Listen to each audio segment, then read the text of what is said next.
Muy buenos días, mis hermanos.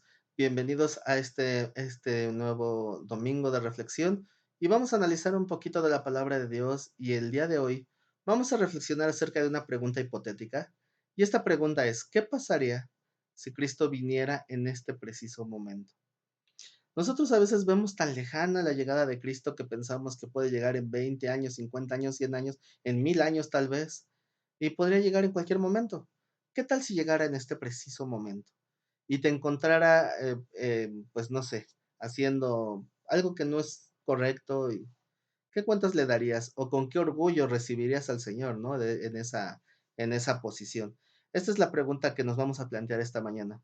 Es obvio que la Biblia nos dice que nadie sabe ni el día ni la hora en que vendrá. O sea, es obvio que no sabemos qué día, pero el punto es estar preparados, porque así como puede llegar en 2000 años, podría llegar en 5 minutos, puede llegar en 4, 3, 2, 1, no lo sabemos, ¿verdad? Así que eso es lo que debemos de considerar porque va a llegar ese día, ciertamente el día llegará. Y no es solamente una pregunta retórica o una pregunta hipotética, porque un cuestionamiento así nos deja ver el Señor Jesús cuando habló la parábola de la viuda y el juez injusto. En el capítulo 18 de Lucas, el Señor nos habla acerca de la necesidad de orar siempre y no desmayar. Y nos habla acerca de esta parábola de la vida y el juez injusto. En esta ocasión, no vamos a profundizar en la interpretación de la parábola porque lo hemos hecho en otras ocasiones. Pero nada más a manera de resumen, es una viuda que está buscando que se le haga justicia y recurre a los medios pues legales, ¿verdad? Y no encuentra esa justicia. Y es una persona que no tiene temor de Dios, ni tampoco le preocupa el ser humano, no le preocupa el hombre, así que no tiene ninguna motivación para ayudar a esta mujer, pero por estar insistiendo termina haciéndole justicia. Entonces nos pone la comparativa de que Dios, siendo un juez que no es injusto, es decir, un juez que sí desea darnos la justicia que estamos solicitando, debemos de conocer a Dios para considerar que si Dios no nos ha hecho justicia es porque hay una razón o hay un motivo, porque algo tenemos que aprender en el camino, en fin, hay muchas respuestas, pero tenemos que aprender a conocer a Dios. El punto es que tanta gente que no tiene la paciencia de esperar la respuesta, sino que quiere que las cosas se hagan ya y de la forma en que yo quiero. Y cuando esto no ocurre, viene frustración, viene desánimo, viene deserción. Y mucha gente que tal vez estuvo una vida entera entregada a la fe en la iglesia, sirviendo, ministrando, estudiando, y de repente se desaniman porque sienten que Dios no cumple sus expectativas. Y es que Dios no tiene que cumplir tus expectativas. Más bien nosotros tenemos que cumplir las expectativas de Dios. Esa falta de entendimiento a veces hace que uno se distraiga. Y por eso el Señor termina diciendo la parábola en el texto de Lucas 18:8, hablando un poquito del contexto de que a los que oran día y noche al Señor dice, os digo que pronto les hará justicia, pero cuando venga el Hijo del Hombre, ¿hallará fe en la tierra? ¿Cuántos de los que hoy se dicen cristianos estarán firmes en el momento que Él venga, que será un momento de gran tribulación? Fíjense, en aquellos entonces de que se escribió el Nuevo Testamento, llegaron algunos falsos apóstoles a predicarle a la iglesia de Corinto y muchos se dejaron llevar, se dejaron arrastrar. Y Pablo, frustrado y un poco enojado tal vez, escribe la carta a los Corintios, la segunda carta a los Corintios, donde donde él expone un poquito esa frustración, ¿no? Diciendo a la iglesia en segunda de Corintios 11:1, ojalá y me toleraseis un poco de locura. Sí, toleradme. Esto es obviamente ironía, es sarcasmo. ¿Por qué? Porque hay unos que hablan tantas cosas tan ilógicas y lo reciben, pero cuando uno les habla la palabra tal cual es, algunos ponen obstáculos, como que no les cuadra, como que son locura para ellos. Y por eso dice Pablo, pues toleradme un poco de locura, sí, tolérenme, porque lo que estoy haciendo de enseñar, de predicar, de todo eso que Pablo trabajó en Corinto, es porque dice en el verso 2, porque os celo con celo de Dios, pues os he desposado con un solo esposo, para presentaros como una virgen pura a Cristo. Es como aquel amigo al cual se le encomienda un amigo le encomienda a su novia. ¿Por qué? Porque sabe que puede confiar en él, que no va a ser algo malo, ¿no? y tiene la confianza de encomendarle a la novia en lo que él va a hacer algo y quiere regresar para encontrar a su novia lista para el matrimonio. Recuerden que en el contexto bíblico el matrimonio es en el momento en que entran juntos a la habitación para pasar su primer noche juntos. Entonces están esperando ese momento, ¿verdad? En la noche que llegue el novio. Entonces, así está Pablo diciéndolo, celo con ese celo de Dios, porque va a venir el novio y él quiere que su novia esté limpia, pura, con sus vestiduras blancas, símbolo de santidad. Pero la novia se inquieta, la novia se aparta, escucha de repente otras voces, quiere meterse al lodo, ensuciarse. Y Pablo dice, no, quédate aquí, que te ensucias. A veces así estamos la iglesia. Y esa es la frustración de muchos líderes, de pastores y maestros. Tratamos de llevar a la iglesia que no se ensucien, pero la iglesia a veces se aferra y escucha otras voces. Por eso dice Pablo, tolérenme un poquito de locura, porque los estoy celando con el celo de Dios para presentarlas como una virgen pura a Cristo. Entonces, cuando llegara el novio, hablando en algo natural, ¿qué espera el novio de su prometida? ¿No sería que esperaría honestidad, fidelidad, entrega, confianza, pero sobre todo amor, ¿no? Que haya una honestidad y una entrega. Estos principios, estas vestiduras blancas es lo que representan y eso es lo que Pablo trata de dejar en la iglesia. Así es como Pablo quiere presentar a la iglesia para cuando Cristo venga. Pero aquí no acaba la historia, ¿verdad? Continuando con el texto, dice, pero temo que como la serpiente con su astucia engañó a Eva, vuestros sentidos sean de alguna manera extraviados de la sincera fidelidad a Cristo. Entonces, sí, el propósito es que, así como una novia de blanco, así esperen al novio. Pero lamentablemente, dice Pablo, me temo que al igual como Eva fue engañada por la astucia de la serpiente, dice, también nuestros sentidos sean extraviados de nuestra sincera fidelidad a Cristo. Hay una fidelidad a Cristo que no es sincera, hay una fidelidad que es convenenciera o es condicional. Son aquellos hermanos que dicen, Señor, yo te seguiré y te serviré siempre, siempre y cuando me mantengas sano y con dinero y con comida y con sustento, abrigo. Entonces son fidelidades convenencieras. La sincera fidelidad es la que no está condicionada. Es la que simplemente por conocer quién es el que llama, nosotros nos acercamos y somos fieles, ¿verdad? Entonces vamos a analizar unas palabras. La primera palabra es la palabra sentidos, que en el griego es la palabra noema.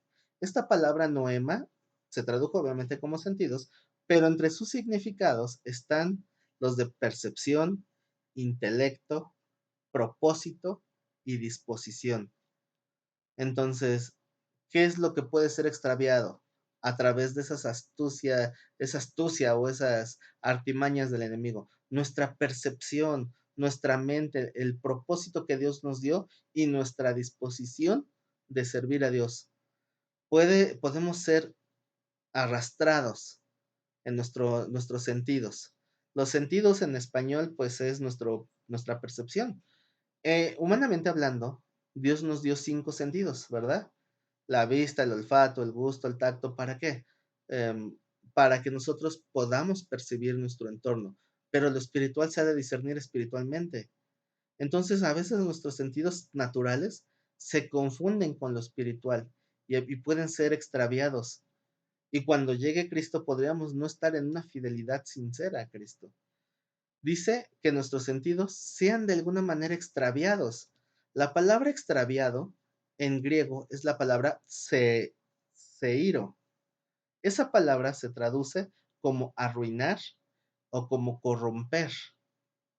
Entonces nuestra percepción de Dios o nuestro intelecto o nuestro propósito o nuestra disposición puede ser corrompida de alguna manera.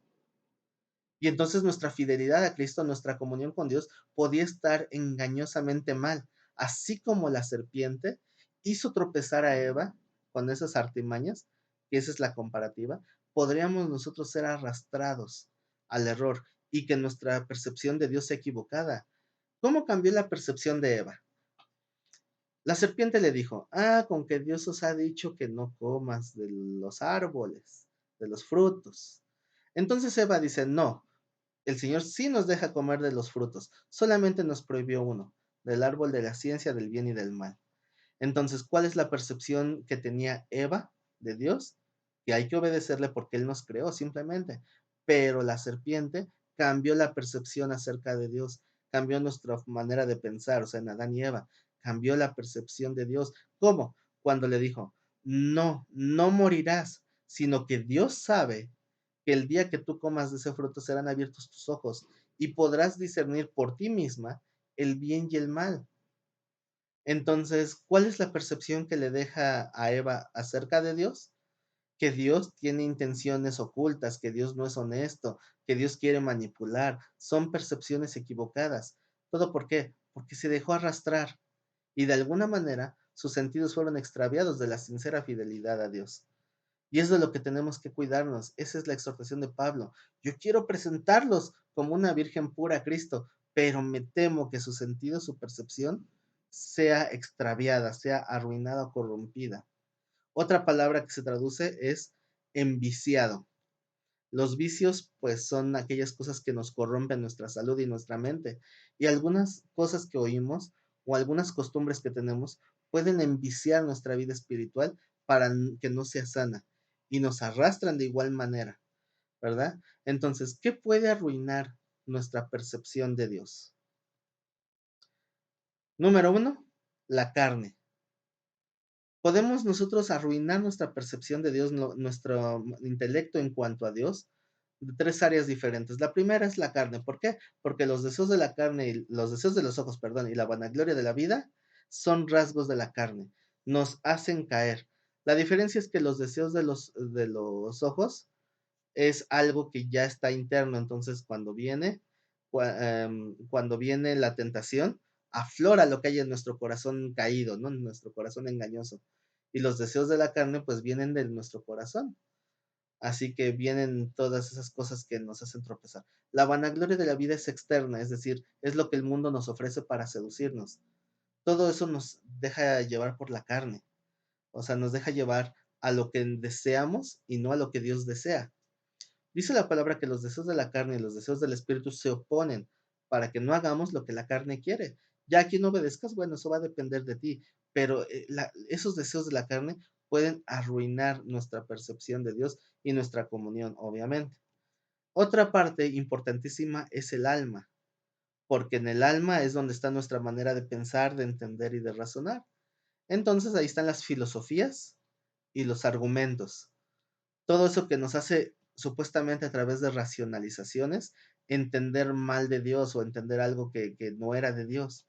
Entonces nuestra alma, nuestra propia identidad puede ser corrompida. Ahora, quiero aclarar que el punto del sentimiento está ligada tanto al alma como a la carne. En algunos textos simplemente se menciona como el alma, pero pues la carne también nos lleva al sentir, así que hay un poquito de ambos. Y la tercera que nos falta, que seguramente ya saben cuál es en el espíritu. Hablo del espíritu de hombre, no del Espíritu Santo, ¿verdad? Esa tercer área del ser humano que antes de Dios estaba muerta. Y cuando intentamos acercarnos a Dios porque Él nos llamó, podríamos caer en contaminación espiritual. ¿Cómo? A través de religiones y sectas y lo más común, falsas doctrinas o como dice la palabra, doctrinas de demonios. Entonces podríamos buscar adoración y no dársela completamente a Dios. Podríamos corrompernos en esta área espiritual. Entonces, me encontré esta imagen que se me hizo chistosa cuando no puedes controlar los deseos de la carne y necesitas como que si te aten, ¿no? Pero tenemos que aprender a tener ese control porque si no, nunca vamos a poder dominarnos y nunca vamos a poder dar fruto.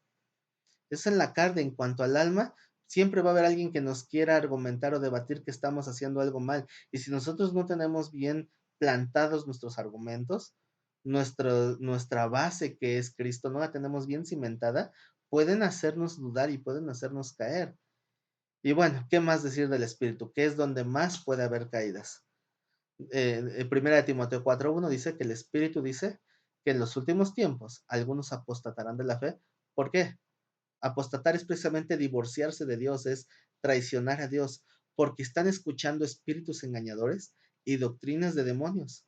Entonces, también son temas que hemos hablado y que si ahorita nos pusiéramos a analizarlo, nos llevaría varias horas. ¿Por qué? Porque es extenso hablar de qué son los espíritus engañadores y doctrinas de demonios. El punto es que tú no te dejes caer, que no te dejes distraer de todas estas cosas que hay a nuestro alrededor y que nos pueden llevar a la perdición, nos pueden llevar a entender mal lo que es la palabra de Dios o lo que es la voluntad de Dios. Hay que tener mucho cuidado, porque un pequeño descuidito puede arruinar nuestra comunión con Dios y puede hacer que pues tengamos obviamente malas consecuencias.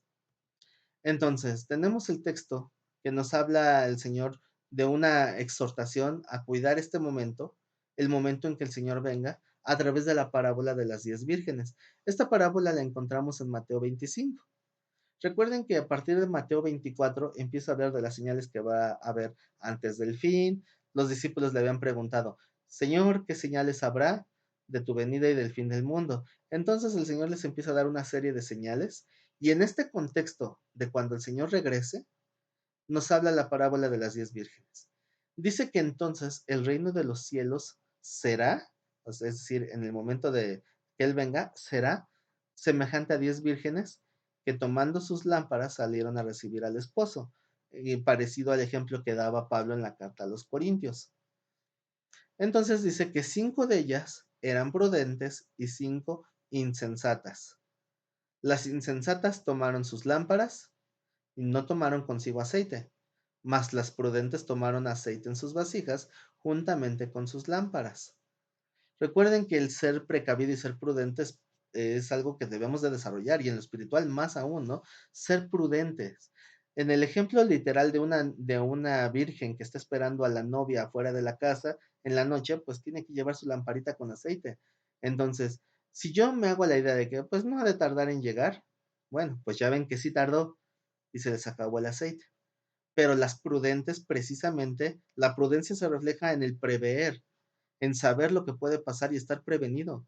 Yo sé que a lo mejor puede tardar el novio, ok, yo me prevengo con más aceite. Me llevo conmigo no solamente la lámpara, sino más bien unas vasijas con aceite para no quedarme a oscuras a la mitad de la noche. Entonces las insensatas pues dicen, ay, a ver cómo le hago después. ¿Dónde compras aceite a las 12 de la noche, no? A la 1 de la mañana. Entonces, espiritualmente nosotros a veces nos confiamos igual que esas imprudentes, porque un error que veo muy seguido es cuando alguien sabe que tiene tentaciones en área de la carne, no sé, por ejemplo, alguien que es susceptible al alcohol y va a juntarse con gente que toma o va a lugares donde hay alcohol. ¿Será eso prudente o será insensato? Si fuera uno prudente y sabe que es débil en un área, no, no voy a acercarme donde pueda haber tentación, porque si hay tentación, hay una posibilidad de que caiga, aunque me sienta espiritual, aunque me sienta maduro, aunque me sienta entregado, no, siempre debemos de huir a la tentación. Hay que ser prudentes y estar preparados. Recuerden que la lámpara es un símbolo, en este caso, de la palabra de Dios. Como dice el Salmo 119, lámpara es a mis pies tu palabra y lumbrera mi camino. Si no me equivoco, es el verso 105. Corríjanme si me equivoco, ¿verdad? Pero dice el texto que nosotros vamos a guiar nuestro camino cuando no discernimos, que es el no ver, es estar en la noche. Vamos a poder guiarnos con la palabra de Dios. Esa es la lámpara. Lámpara es a mis pies tu palabra. Pero la lámpara no es solamente el tener la palabra, porque si no hay un discernimiento espiritual, la palabra de todos modos no nos va a ayudar para nada, no nos va a servir. Entonces, la lámpara requiere aceite y el aceite es símbolo del Espíritu Santo. Entonces, las 10 vírgenes están tipificando a la iglesia porque parte de la iglesia va a ser prudente y aunque todos tienen la palabra y todos tienen el aceite, va a haber parte de la iglesia que van a estar buscando siempre estar preparados, ser prudentes, llenarse del Espíritu Santo para que no les falte ese aceite. Las insensatas tomaron sus lámparas y no tomaron aceite consigo, mas las prudentes tomaron aceite en sus vasijas, juntamente con sus lámparas. Y tardándose el esposo, cabecearon todas y se durmieron. Es importante recalcar que en esta parábola o en esta enseñanza, la iglesia en general va a cabecear y se va a dormir, porque todas cabecearon y todas durmieron. ¿Por qué? Porque uno se debilita, uno se cansa, uno se distrae. El punto no está en el permanecer despiertos como una fortaleza física o una fortaleza espiritual en este caso, sino más bien está en el escuchar el clamor de medianoche, porque a la medianoche, dice en el verso 6, se oyó un clamor, aquí viene el esposo, salid a recibirle. Esto sería el equiparable a las señales que el Señor mismo nos está dando en el contexto del capítulo 24, ¿verdad? Entonces ahí está el clamor, ahí viene el esposo, ¿por qué? Porque vemos las señales, así nos dijo el Señor, cuando vean que estas señales se juntan, sepan que el novio ya está cerca, hay que salir a recibirle y tenemos que estar listos para recibirle. Dice en el 7, entonces todas aquellas vírgenes que se levantaron y arreglaron sus lámparas, eh, dice, y las insensatas dijeron a las prudentes, dadnos de vuestro aceite, porque nuestras lámparas se apagan. Mas las prudentes respondieron diciendo, para que no nos falte ni a nosotras ni a ustedes, id más bien a los que venden y comprad para vosotros mismas. ¿Cómo sería el ejemplo de ir con las que venden? ¿Con quién vende? ¿Quién vende el aceite? Dice la palabra que si nosotros siendo malos sabemos dar buenas cosas a nuestros hijos, ¿cuánto más el Padre no nos va a dar Espíritu Santo si se lo pedimos? Tenemos que estar pidiendo a Dios ese Espíritu Santo, buscar la llenura. El Señor también nos muestra a través de la Escritura que la iglesia se va a buscar el llenarse de Dios. Por eso dice, no se embriaguen con vino, en lo cual hay disolución, sino más bien sean llenos del Espíritu Santo. ¿Por qué dice este ejemplo del vino? No porque el Espíritu sea un vino celestial, no, eso es falso. Es porque en aquel contexto histórico la iglesia iba a celebrar Santa Cena y se quedaban a tomar el vino y muchos iban por el vino y no por la palabra. Y por eso Pablo dice, no busquen el llenarse del vino, porque ahí hay disolución. Busquen llenarse de Dios. No dice que se embriaguen del Espíritu Santo, que busquen de Dios, porque ese debe ser el propósito de que nos reunamos, exhortarnos a buenas obras, hablar y predicar la palabra, explicarla, edificarnos mutuamente en la palabra, pero no es nada más para ir a pasar el rato, para ir de fiesta. Muchos así lo ven, un lugar de socializar, y a la iglesia no se va a socializar, se va a buscar verdaderamente la guianza de la palabra de Dios. Entonces, ¿cómo nos llenamos de Dios? Hay que estar en esa búsqueda constante, porque los días son malos, las señales están, el Señor ya está cerca. Yo creo que estamos en el tiempo en que el clamor ya se escuchó. Tenemos que llenarnos de Dios en este momento para que nosotros tengamos y no estar distrayendo a aquellos que sí están consagrados y que sí están entregados por nuestra inmadurez y por nuestra impreparación, que nosotros hagamos tropezar a otros. Por eso dicen las prudentes, no, porque si yo te doy de mi aceite, ni tú ni yo, vayan directamente con Dios y reciban ese aceite, ¿no? Para que ni a ustedes ni a nosotros nos falte.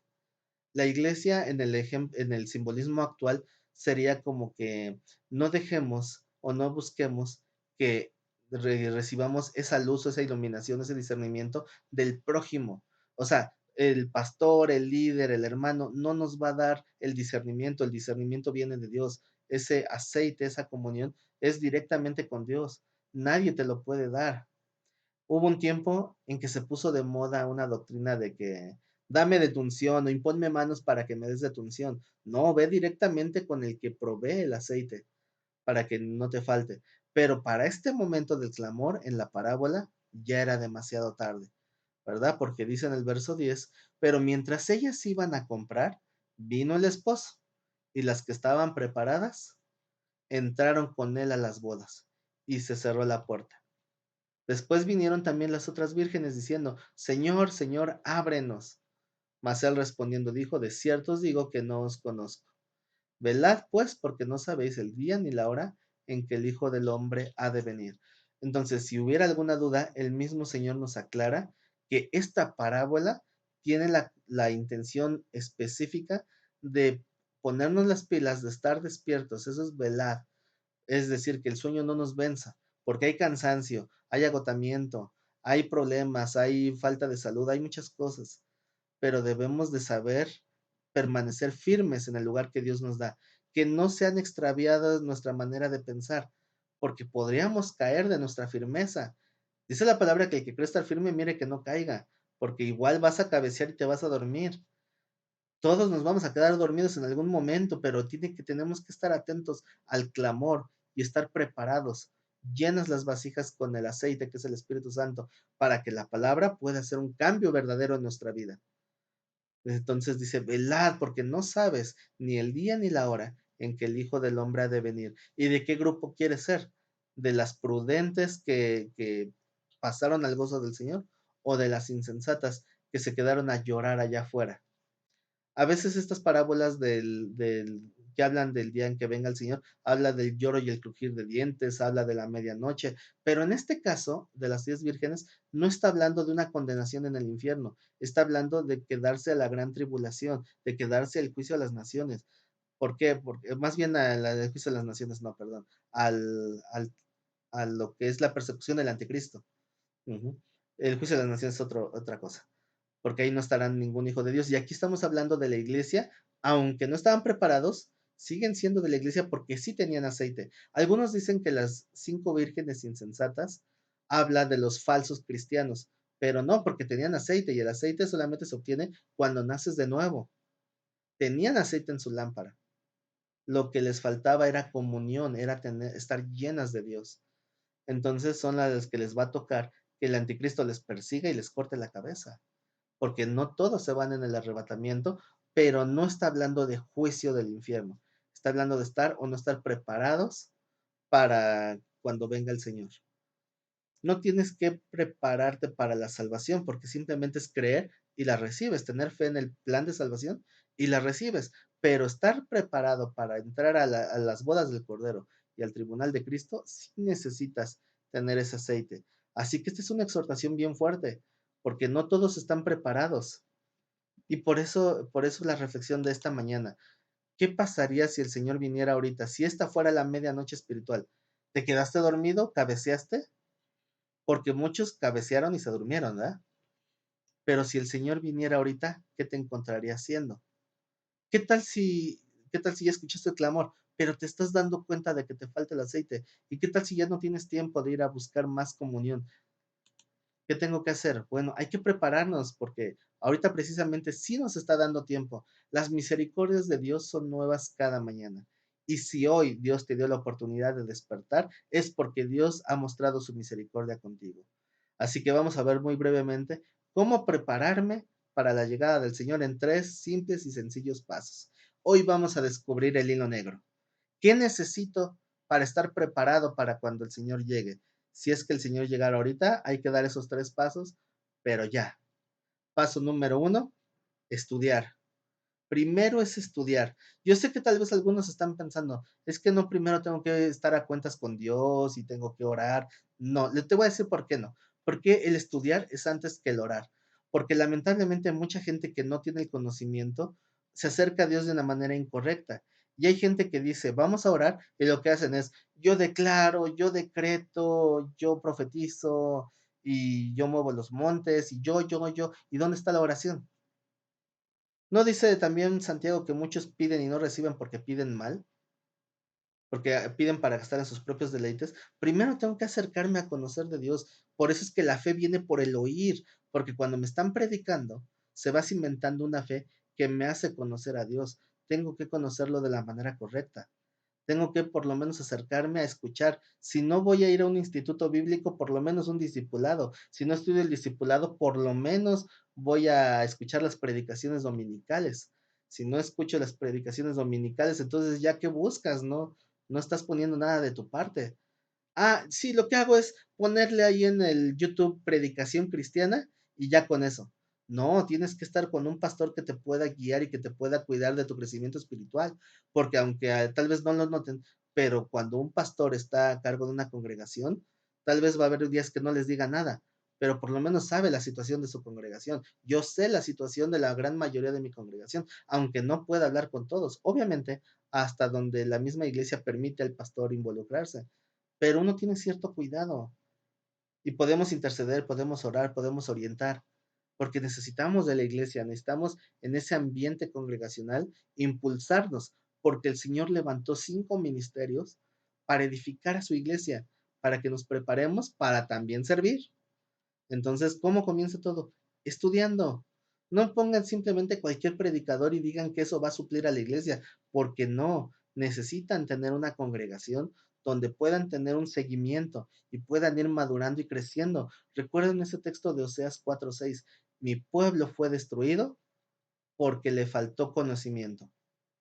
Esa es la parte que tomamos casi siempre del versículo y es importantísima, porque el pueblo fue destruido por no entender, no conocer a Dios, no entender lo que Dios les estaba hablando, cómo les estaba hablando y cómo esperaba Dios que le respondieran. Pero fíjense que no solamente el hecho de no tener el conocimiento, sino que el mismo versículo nos habla de una mala intención del que escuchó y desechó. Fíjense cómo dice después de hablar del conocimiento. Por cuanto desechaste el conocimiento, fíjense, ¿de qué está hablando esta pequeña fragmento del texto? Desechaste, quiere decir que fue la iniciativa del que oyó la palabra el decirle que no. El Señor te está hablando esto y tú dices, no, no quiero. Entonces, ¿quién fue el que causó la división? ¿Dios o tú? Ahí dice, por cuanto desechaste el conocimiento, yo te echaré del sacerdocio. Y sacerdocio significa la intercesión, ¿verdad? Y porque olvidaste la ley de tu Dios, también yo me olvidaré de tus hijos. Y hay muchos que dicen, ¿por qué Dios no ve por mis hijos o por mi familia? Porque Dios estableció esa distancia, o más bien dicho, Dios decidió que la distancia entre tu familia y Él, tú seas quien decida cuál va a ser esa distancia. Si dice Santiago, acercaos a Dios y Él se acercará a vosotros. Si tú dices que Dios está lejos, es porque tú eres el que se alejó de Dios. No es Dios, Dios no se aleja de nadie. Dios ha abierto esa puerta para dejarnos entrar. Él, al mandar a su Hijo Jesús a nosotros, nos dio el acceso hasta el lugar santísimo de su presencia. Tú no quieres caminar en santidad y no quieres entrar en el lugar santísimo, nadie te va a obligar, pero tienes que estar consciente que eres tú el que puso la división. Dicen, es que yo no lo veo, es que yo no veo milagros, yo no veo señales. Las señales seguirán a los que creen, los milagros serán la consecuencia de una comunión. Si tú estás esperando creer por milagros, nunca va a pasar. Nunca, porque Dios no quiere gente convenenciera entre sus filas. La gente que está con Dios y está recibiendo de Dios es porque es fiel y es entendida en cuanto a su voluntad. Y no por eso significa que va a recibir todo lo que pide, pero sí todo lo que necesita. Porque el Señor está diciendo, tú me desechaste, entonces yo te voy a desechar, porque yo te di la oportunidad de que tú te acercaras. Y parece un paso sencillo, ¿no? Pero bueno, en realidad es un paso sencillo, nada más que no todos quieren darlo, porque el estudiar nunca va a acabar, pero si nunca empiezas, menos vas a llegar, ¿verdad? Hay que estudiar para saber cómo acercarme a Dios. Y pues de la mano, pero aún así en segundo lugar, es el orar. Vuelvo a ser reiterativo, porque a veces hay quien le gusta pelear porque dicen que digo malas cosas. Quiero ser reiterativo. Orar va en segundo lugar, porque primero tenemos que estudiar cómo orar. ¿Qué es lo que Dios dice que significa orar? Hasta los mismos discípulos, que era gente de oración, le preguntaba al Señor, o le dijeron al Señor en alguna ocasión, enséñanos a orar, así como Juan enseña a sus discípulos.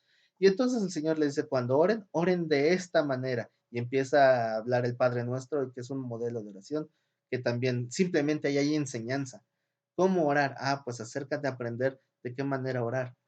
Pero el orar es la manera en que tendremos comunión con Dios.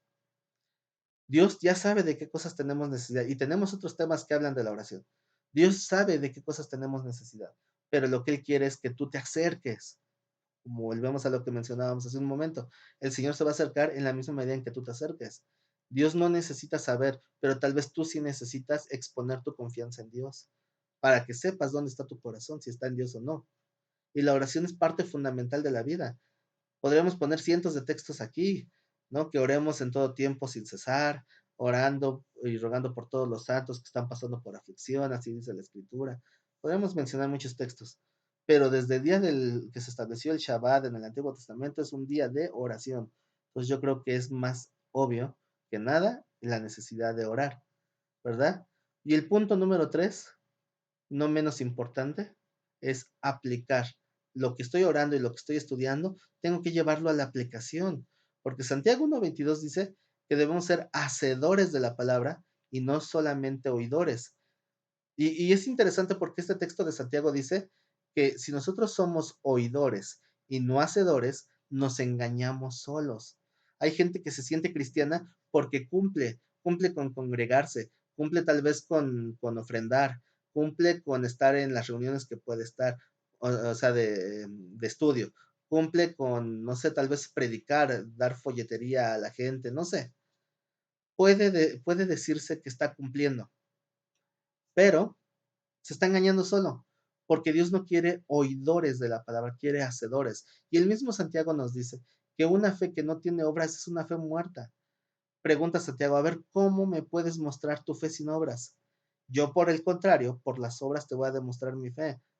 Si no hago nada para decir que amo a Dios, entonces, ¿cómo demuestro ese amor a Dios? Y estos temas dan para muchísimo, para mucho estudio y muchísima reflexión. Y nosotros a veces pues nos confundimos en cuanto a cómo debe de ser, qué se debe de hacer, de qué manera, todo eso. Y pues eso nos termina a veces confundiendo y nos termina separando y distanciando de lo que es la verdadera comunión con Dios. Tenemos que tener mucho cuidado, porque a veces el estar nosotros afanándonos en las cosas que no convienen, en lugar de acercarnos a Dios, nos están distrayendo de Dios. Y a veces lo que pensamos que es para edificación, termina siendo para extraviarnos aún más. Entonces tenemos que tener mucho cuidado con la forma en que nosotros nos estamos supuestamente acercando, porque pudiera ser que a lo mejor nos estamos apartando, escuchando espíritus engañadores, doctrinas de demonios. Tengamos mucho cuidado, porque los tiempos son malos y tenemos que estar preparados. El Señor dijo, lleven mi yugo, pero mi yugo es fácil y ligera mi carga. Lo único que necesitamos es disciplinarnos. Consideren que no sabemos el día ni la hora en que el Señor vendrá, porque a lo mejor, y no es que Él venga, a lo mejor Él nos llama, porque no sabemos cuánto tiempo nos vaya a dar de vida. Podríamos vivir 10 años o podríamos vivir 5 minutos, no lo sabemos. Lo que sí sabemos es que el Señor llegará a pedir cuentas y tenemos que estar listos, no solamente por nosotros, sino también por los de nuestra casa, por nuestros hijos, porque necesitan también ser guiados y ser instruidos en la palabra de Dios. Así que mi exhortación es para que sigan adelante, para que sigan creciendo y para que no se dejen engañar de esta generación perversa que nos quiere cambiar nuestra moral, quiere cambiar nuestra percepción de lo bueno y lo malo y nuestros sentidos sean extraviados.